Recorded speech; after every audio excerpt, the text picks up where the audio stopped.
Тёма, ложись здесь. Тёма, вот сюда ложись и не мешай мне. Лежать, все, лежать. Пантера.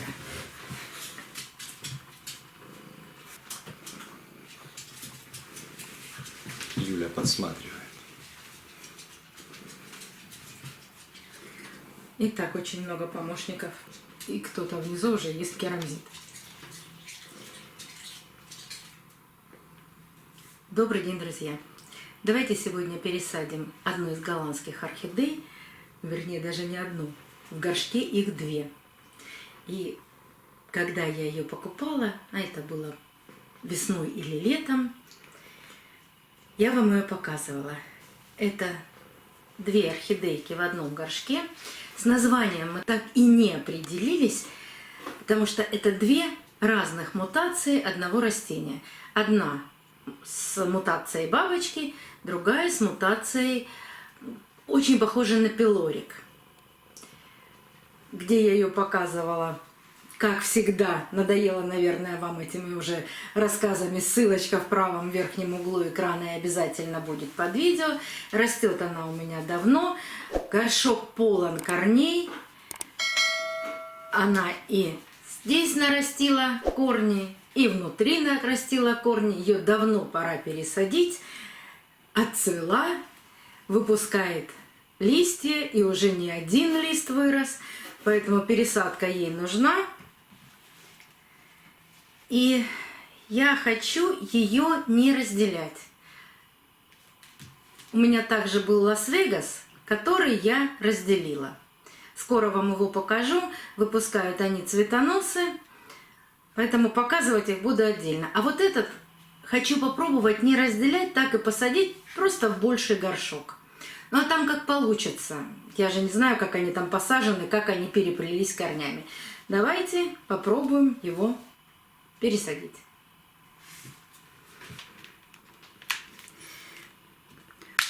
Ой-ой-ой, даже внизу горшка есть корни, которые нам сейчас придется с вами вырезать.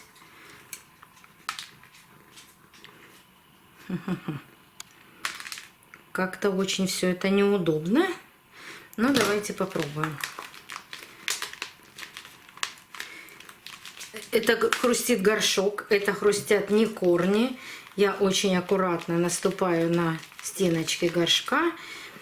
Но здесь нет дырочек. Как они сюда, в какую они здесь щелочку вылезли, совершенно непонятно. И как это все отрезать, тоже не очень понятно.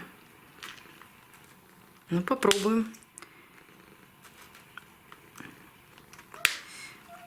Вырезать здесь небольшое отверстие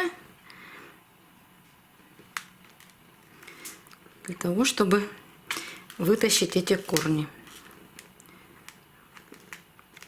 Ну, как получится сейчас.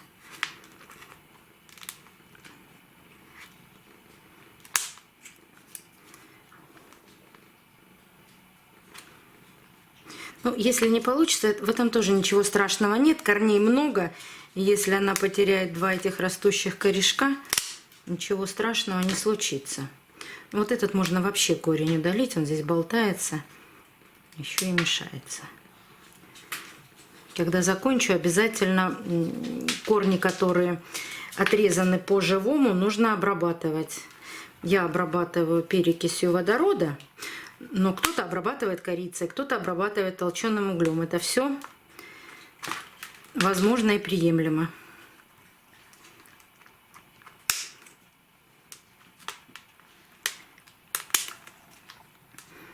Не получается отрезать. Как-то мне это неудобно делать. Мне кажется, что я больше пораню корни. Вот там точно поранила корень. Горшок неудобно. Так, все. Давайте сделаем по-другому. Давайте я обрежу вот эти два корня. Или еще попробую сверху. Здесь нет ни одной дырочки у горшка. Куда они вылезли, совершенно непонятно. Какая же тут была трещинка. И убрать это я не могу. Придется лишаться этих корней. Сейчас я принесу перекись водорода. Я уже начинаю там, видите, травмировала корни и тоже растущие. Прям вот это тоже все. Куда он здесь вылез? Куда эти два корешка вылезли? Совершенно непонятно. Давайте еще вот здесь я попробую один раз сделать надрез. Не получается, значит все. Я думаю, что я вместе с корнями сейчас все это отрежу уже. Видите, там горшок куда-то уходит в глубину. Все, лишаемся этих корней, убираем их, но ничего страшного. Так.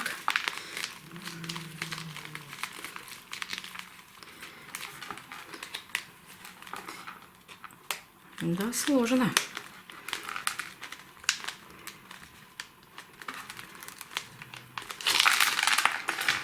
Ну вот видите, лучше бы мы сразу их отрезали и вот здесь ничего не травмировали.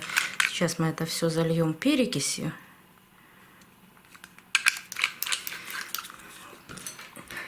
Конечно, у кого-то идет война за каждый корешок. Но я вижу, что здесь очень много корней, поэтому не самое это страшное, что я убрала пару корешков.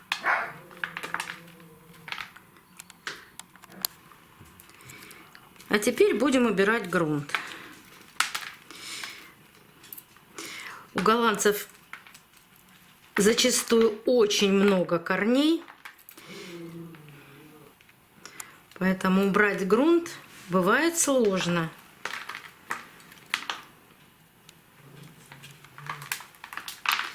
И сплетены они сильно. Вся кора между корешками. И тоже ее убирать сложно. Но здесь из-под каждого переплетения корней растет новый корень. Поэтому орхидея себя чувствует хорошо. От шеи тоже пошли новые корни. Вот длинный, даже в горшок пророс. Ну, по возможности убираю грунт. Остальное я промываю под проточной водой. Не вижу, там торфяные стаканы есть или нет. Листик фласочный сам засох. Это один, вот второй маленький листик. Снимаю грунт, а там тоже корешки. Вот как приятно. И когда переплетены вот таким образом корни и невозможно извлечь грунт, я иду промывать под водой, под проточной. Я это делаю под проточной, это можно делать и в тазике с водичкой. Корни становятся влажные, менее ломкие. Я не стараюсь расплести все эти корни, а стараюсь промыть от грунта. Кто-то задавал мне вопрос, а не оставляю ли я старый грунт? Хотела ответить вам в вопроснике, в копилке, но давайте отвечу сейчас, пока занимаюсь, пока высыпаю потихоньку грунт. Грунт бывает разный. Видите, этот грунт сухой у меня. Конечно, здесь присутствует какая-то микрофлора, в которой они росли. Но так как я хорошо просушиваю горшки, у меня подур не бывает. А мы можем с таким покупным растением принести не только подур, но и панцирных клещей. Поэтому если вы берете часть старого грунта и переносите в новый горшок, то велика вероятность, что вы занесете личинок, панцирных клещей, подур. И в какой вы бы грунт не посадили опять орхидеи, будь то керамзит, будь то кора, будь то смешанный грунт, вы занесли туда уже вот это все, что было у вас в старом грунте. И опять будете заниматься тем, что травить панцирных клещей, говорить, что ой-ой-ой, почему много развелось подур, Вот поэтому я никогда не использую старый грунт. Я высыпаю, промываю орхидею только лишь для того, чтобы промыть всех вредителей, которые вдруг могут быть на орхидее. Ну, вдруг. Не часто, но подуры бывают. Поэтому идем промывать, убираем весь старый грунт по возможности и пересаживаем орхидею. Промывка орхидеи была сложной. 2 орхидеи, 2 торфяных стакана, сильно переплетенные корни. Мыла почти 40 минут, доставая по маленькому кусочку эти торфяные стаканчики. И хочу еще раз обратить ваше внимание. Торфяной стакан – это не зло для орхидеи. Она в нем растет маленькая, потом ее пересаживают с этим же торфяным стаканом в грунт. И вот в таком небольшом горшке было 2 торфяных стакана, росли 2 орхидеи, а корни выросли новые, очень хорошие. Не нужно после покупки сразу пытаться залезть внутрь горшка и достать этот торфяной стакан. Вы этим раните орхидею. Давайте делать так, чтобы не причинять вреда орхидеи. Так вот, торфяной стакан – это не вред для орхидеи. Мы просто с вами поливаем по краю горшка. Обычно в торфяном стакане ее самые-самые первые корни, с которыми, ну, скажем так, она родилась. И они все равно в скором будущем погибнут. Она должна растить новые корни. А торфяной стакан, ну пусть он там и останется. Когда мы пересаживаем орхидею, тогда мы убираем этот торфяной стакан. А здесь их было 2. Но при этом прекрасные корни выросли у орхидеи. У 2 орхидей. Сейчас мы только уберем с вами сухие корешки. Обрежем не до живого, поэтому обрабатывать здесь ничем мы не будем. Все поищем сухие корни и поищем внутри горшка такие же корни. Потому что что-то должно обязательно в этих торфяных именно стаканчиках и отмереть. Ну, пришло уже время. Орхидея растет в этом горшке явно больше года. А мы с вами знаем, что срок жизни корня может быть от полугода, ну, максимум это 3 года, максимум. Поэтому мы ищем все маленькие сухие корни, все тяжи ненужные обрезаем. Этот сейчас посмотрю, непонятно, что там у нас. Вот здесь есть сухой кусочек корня, тоже непонятно. Ну, так заплетено все, что можно сверху снять этот веломен. И если невозможно расплести, видите, снимаю с этого корня веломен, а корень куда-то уходит в глубину. Не буду расплетать эти корни. Незачем, это лишняя травма орхидеи. Цветоносы сухие. Что делаем с сухими цветоносами? Если бы цветонос остался зелененький, ну, зеленого цвета, такого же, как листики, я бы их не срезала еще, оставила для того, чтобы они подсохли. А когда цветонос вот такой сухой, мы безболезненно, без всяких обработок обрезаем его. Тут уже можно, как у вас получится. Можно под самый корешок. Здесь сухой цветонос, совершенно сухие цветоносы, поэтому в орхидею никакая патогенная флора уже не проникнет. Смотрим дальше. Пинцетом буду убирать. Если остались после промывки какие-то кусочки коры, специально грунт я не насыпаю в новую посадку. Но если остались кусочки коры, которые, например, обнял новый молоденький вот такой растущий корешок, и я не могу этот кусочек, сейчас я вам вот здесь покажу, я не могу этот кусочек коры убрать, не поранив, здесь маленький-маленький кусочек коры, не поранив этот корень, конечно, я оставляю такие кусочки. Пусть. Ничего в этом, опять же, ничего страшного нет. Полезу в глубину и вам не смогу этого показать, потому что уж очень там глубоко кусочек.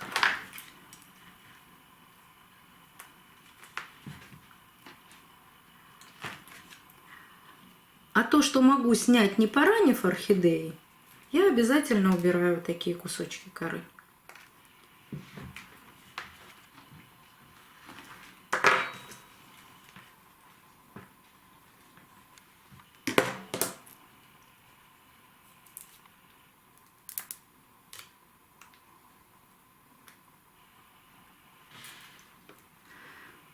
Так, вот у нас корни, которые не нужны.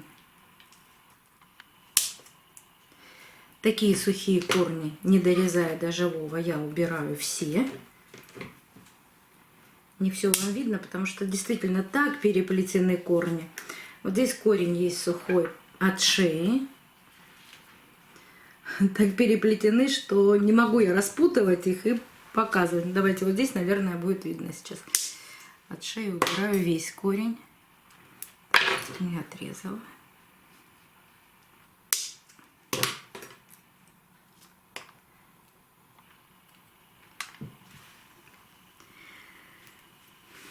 Фласочный лист, видите, он уже засыхает, мы его убираем. Он нам при посадке будет мешать. Здесь еще есть такой же у орхидеи фласочный лист. Разрываем на две половинки, растягиваем в разные стороны, очень легко убираются. Если остался маленький кусочек, убираем его пинцетом.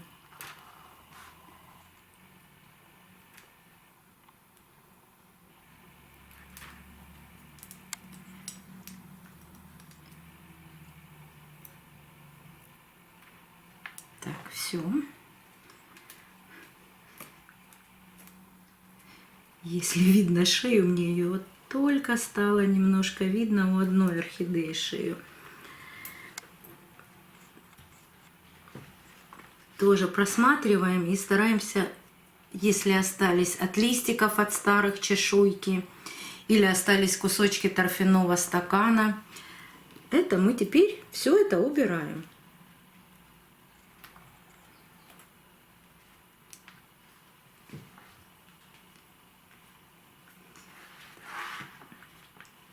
Придется еще покрутить орхидею, потому что внутри мне не все видно.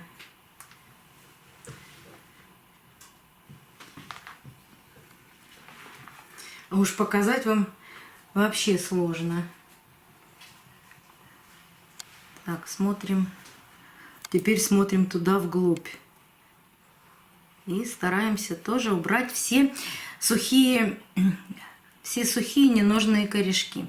Вот такие я всегда корни рассматриваю. Видите, внутри корень поврежден немного, веломин с него слазит. А вот этот хороший корень, он на этом же корне растет, поэтому отрезать его не нужно. Просто убрали гниющий веломин, а корень оставляем.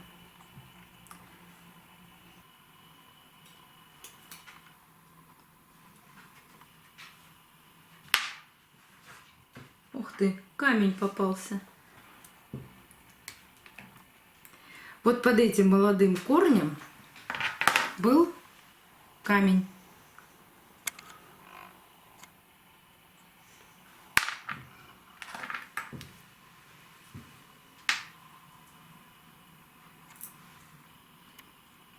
Так, где-то я сейчас, подождите еще секундочку, еще где-то видела не очень хороший корешок.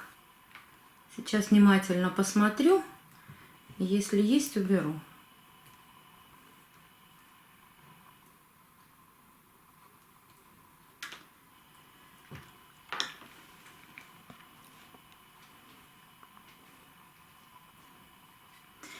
Вот, наверное, и все. Расплетать такие корни незачем. Лучше посадить две орхидеи вместе. А вот эти воздушные корни я сейчас постараюсь опустить в горшок. Все вот эти воздушные корни. Часто просите меня показать названия моих двойных горшков. Вот такая на этом горшочке бирочка.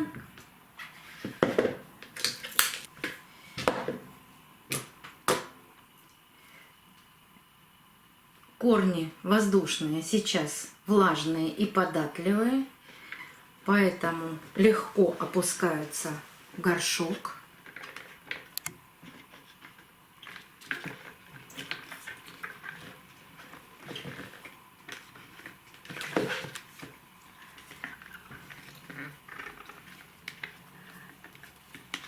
Немного руками формирую и опускаю их вниз.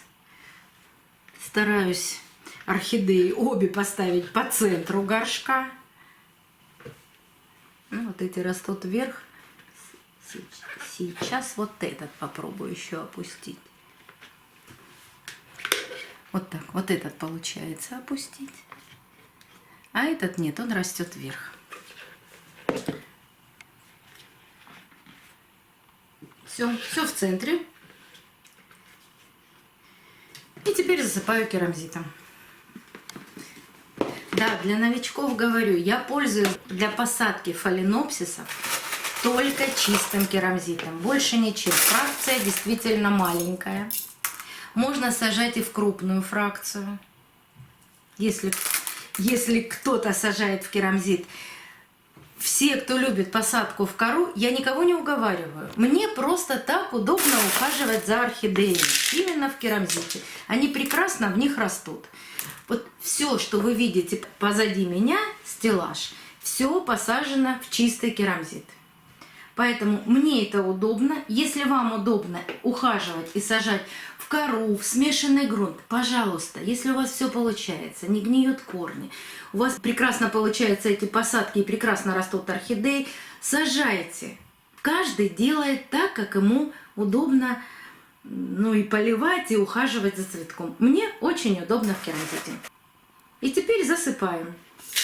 Керамзит я обязательно промываю перед посадкой, поэтому он у меня влажный. Керамзит сам воду не набирает, но если набирает, то очень мало, маленькое количество. Он хорошо обожжен, он остается легкий. Если вы его положите в воду, он все равно будет плавать. Не столь важно, влажный у вас керамзит или сухой, потому что я обязательно промываю орхидею, и в это время корни напитались влагой. Неделю орхидея простоит без полива. У нее есть в корнях запас воды. Но так как я всегда перед посадкой просто промываю керамзит, чтобы он был чистый, он у меня получается влажный. Опять же, мне так удобно.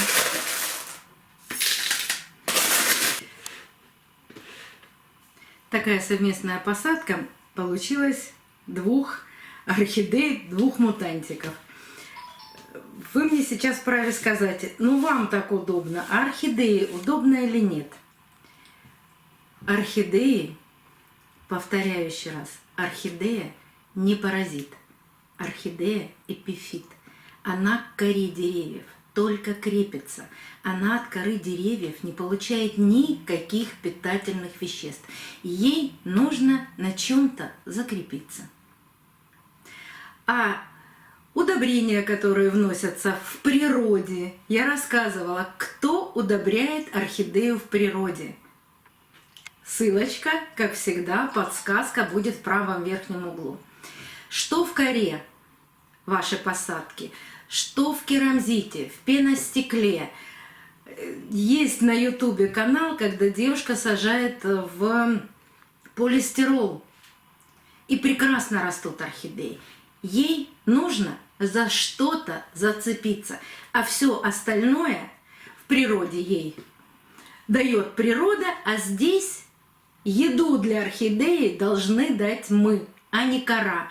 А кора, ну если вы принесли из леса и не обработали кору, ну не выварили, не пропарили, может быть, кору, в ней могут быть разные, разнообразные жучки, насекомые, личинки. И не факт, что это хорошо орхидеи. А если вы купили кору в магазине, например, самая лучшая кора – это орхиата. А уж как она обработана, вы представьте, это практически камень из коры. Конечно, он гниет, он через какое-то время разлагается. Это получается ну, гниющая органика. Но вы же сами себя вспомните, когда мы покупаем орхидею, говорим, да там грунт труха. Вот представьте себе, что 10 лет проросла, ну не 10, утрирую, 5 лет проросла орхидея в коре, и кора начинает разлагаться. Вы получите ту же самую труху.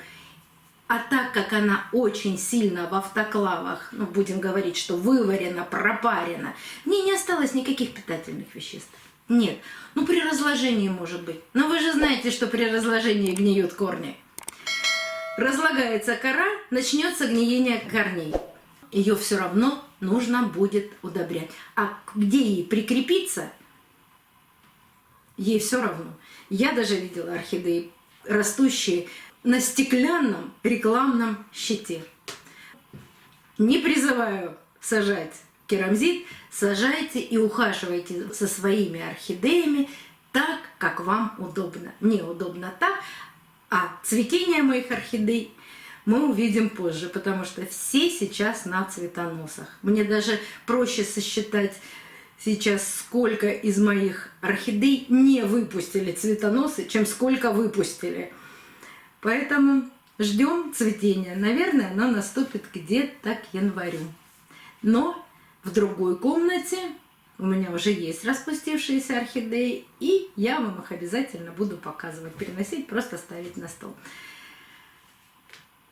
Поливать буду по мере просушки горшка и просушки корней. У меня сейчас это получается раз в 10-12 дней. Наливаю воду в горшок на 2 пальца ниже грунта. Оставляю на 20, 30, 40 минут для того, чтобы не грунт напитался водой, а корни напились воды. Вот так все просто. Остались вопросы, задавайте. До новых встреч, друзья. Увидимся на канале.